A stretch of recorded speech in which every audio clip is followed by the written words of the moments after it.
Welcome back to my fat loss journey. Completed the first week. All in all, things went pretty well. I lost just under a pound. I did eat a little too much on Saturday. I like to eat more on the weekends and kind of less during the week. And I personally prefer to cut the calories from carbohydrates. Um, I know I want my protein level at a certain place and I don't want fat levels to get too low. There's essential things we need there. So that just makes it easier to, cut those calories from the carbohydrates. And so that'll be kind of during the week. But then on the weekend, I will increase the total calorie amount, and most of that does come from carbohydrates. So during the week, I get right now maybe a little bit of a depletion effect, meaning I deplete some of the muscle glycogen, and then replace some of that over the weekend. I say a little bit right now because I'm still eating a good bit, because I was in a masking phase, so my calorie levels were high, so I don't have to go real low. I just need to cut a little bit. That's one of the benefits from kind of having that masking first and then kind of maintaining for a little bit and keeping the calories up there. So right now, yes, calories are a little bit lower, but I'm not hungry, and I'm still losing. So that's a good thing. Um, One other thing I wanted to talk about with that is with the carbohydrates too, they can be pro-inflammatory. So doing this does kind of help take some of that out.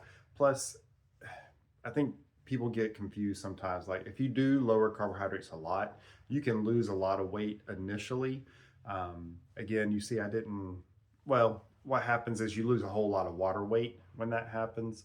And so it kind of looks like you lost all this body fat, or at least looking at the scale, it looks that way. But you didn't really lose that much body weight or body fat. You just lost a lot of water weight. Like I said, in my case, I didn't cut that much, so I only lost a pound rather than losing like a few pounds on the first week. So with that, I think it can be helpful. Sometimes that seeing that scale number go down, that can be a motivating factor for people, so that helps them continue on with their fat loss phase, and that's a good thing. The downside of it is sometimes when people just go from eating a lot of carbohydrates to eating very little or no carbohydrates, they don't feel well. People call it keto flu, low carb flu, different things like that. And part of what's going on there, it seems that as that water is leaving, it's taking some of the electrolytes with it.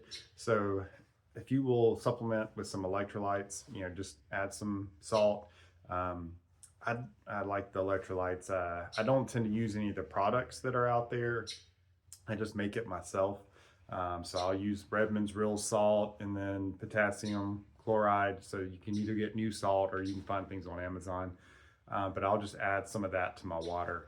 I've got a huge Yeti that I'll take with me, and I'll put like a teaspoon of the real salt and like an eighth of a teaspoon or something of the potassium in there.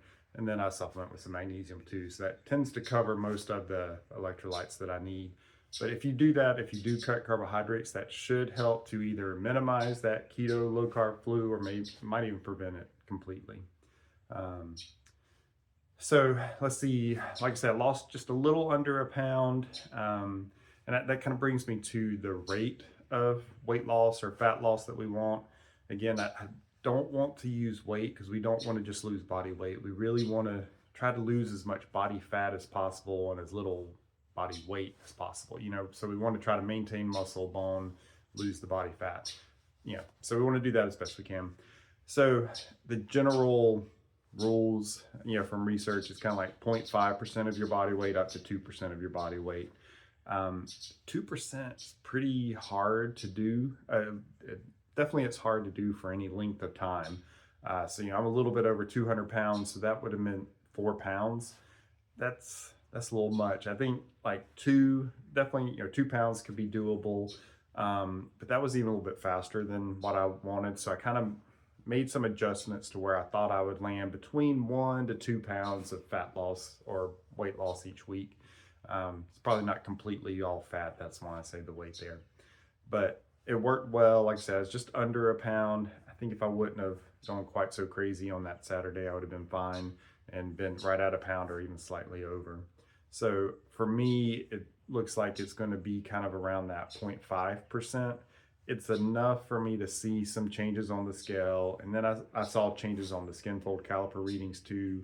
That total number was decreased. So that was good. So things are moving in the right direction. Obviously, I don't see anything visually yet. But I think that 0.5%, or somewhere between 0.5 and 1% each week is going to be kind of the sweet spot for me. It's something that I can do very easily. I can maintain this for a long time too, not feel deprived, this shouldn't lead to too much diet fatigue to start with.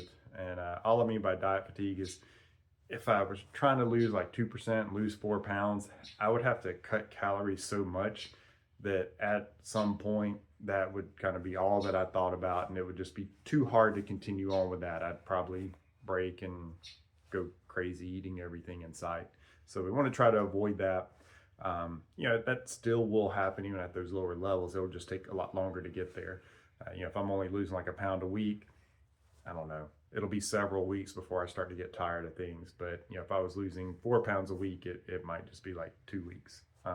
Tried something similar to that before where I made like some really huge cuts in the beginning, and I was only able to keep that up for a couple of weeks. Like, I got to eat and not do this. So that was a year or two ago. So I tried making those big cuts. I don't remember now how long I went, but it was only like 2 or 3 weeks. And then I increased the calories and ate there for a couple of weeks before kind of doing it more gradually. So I just think kind of that low and slow approach tends to work better. So that's enough for this update. I'll see how things go this week and update you guys again. Bye.